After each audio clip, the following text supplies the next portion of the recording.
स्वागत है आपका कैपिटल टीवी में। भारत के मेट्रोमैन के नाम से मशहूर ई श्रीधरन भारतीय जनता पार्टी में शामिल हो गए हैं और अब 16 सदस्यीय राज्य चुनाव समिति में भी उनका नाम शामिल किया गया और उन्हें सीएम पद का उम्मीदवार बनाया गया। जिस तरह बीजेपी को ई श्रीधरन से केरल में जीत की उम्मीद है, उसी तरह ई श्रीधरन को भी बीजेपी के साथ मिलकर केरल में काम करने की इच्छा है। उन्हें केरल के सीएम पद का उम्मीदवार बनाते हुए बीजेपी केरल में भी सत्ता पर काबिज हो सकती है। इस रिपोर्ट में देखिए।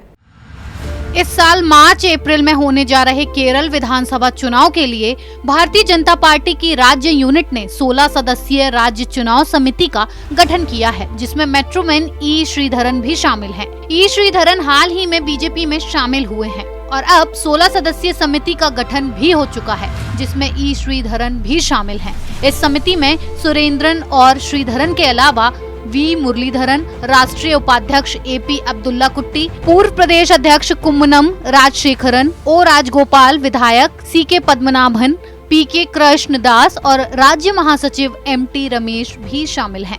इस बीच पार्टी में उम्मीदवारों के चयन की प्रक्रिया आगे बढ़ रही है। वहीं 7 मार्च को केंद्रीय गृह मंत्री अमित शाह राज्य के दौरे पर आने वाले हैं और राज्य में बीजेपी की चल रही विजय यात्रा के समापन समारोह में शामिल होंगे। श्रीधरन पिछले महीने पार्टी की विजय यात्रा के दौरान मल्लपुरम में बीजेपी में शामिल हुए थे। उन्होंने 18 फरवरी को अपने फैसले की घोषणा करते हुए कहा, अगर केरल में बीजेपी की सत्ता आती है तो मैं मुख्यमंत्री बनने के लिए तैयार हूँ। हालांकि इसके लिए अभी तक पार्टी ने मुझसे नहीं पूछा है, लेकिन अगर पार्टी मुझसे पूछती है तो मैं ये पद संभालने और ये दिखाने के लिए तैयार हूँ कि राज्य को कुशलता से कैसे चलाया जा सकता है।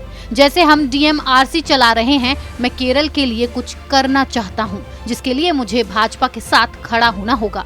वहीं केरल को लेकर बीजेपी को ये उम्मीद है कि श्रीधरन के पार्टी में प्रवेश से बीजेपी राज्य में मध्यम वर्ग का समर्थन जीतने में कामयाब रहेगी और केरल विधानसभा चुनाव में राजनीतिक बढ़त मिलेगी।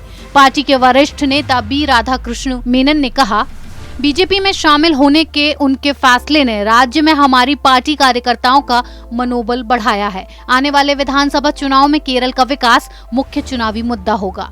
चुनाव आयोग ने 5 राज्यों असम, केरल, तमिलनाडु, पश्चिम बंगाल और केंद्र शासित प्रदेश पुडुचेरी के विधानसभा चुनावों की तारीखों का ऐलान कर दिया है। इन राज्यों में मतदान 27 मार्च से शुरू होगा और 29 अप्रैल को समाप्त होगा। सभी जगहों पर 2 मई को वोटों की गिनती होगी। पश्चिम बंगाल में विधानसभा चुनाव 8 चरणों में होंगे।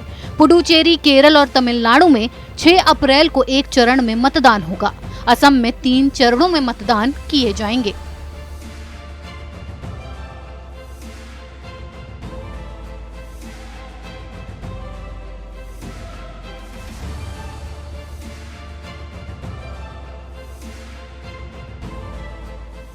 केरल के लोग भ्रष्टाचार, घोटालों और भाई भतीजावाद से काफी तंग आ चुके हैं और इसीलिए कुछ कर गुजरने की चाह में ई श्रीधरन को राजनीति में खींच लाई।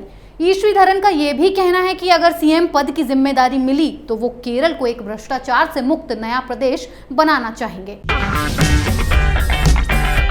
अगर आपको हमारा वीडियो पसंद आया हो तो इसे लाइक करें, हमारे चैनल को सब्सक्राइब करें और हाँ, बेल आइकन दबाना ना भूलें ताकि आप तक हमारे वीडियो की नोटिफिकेशन पहुंचती रहे।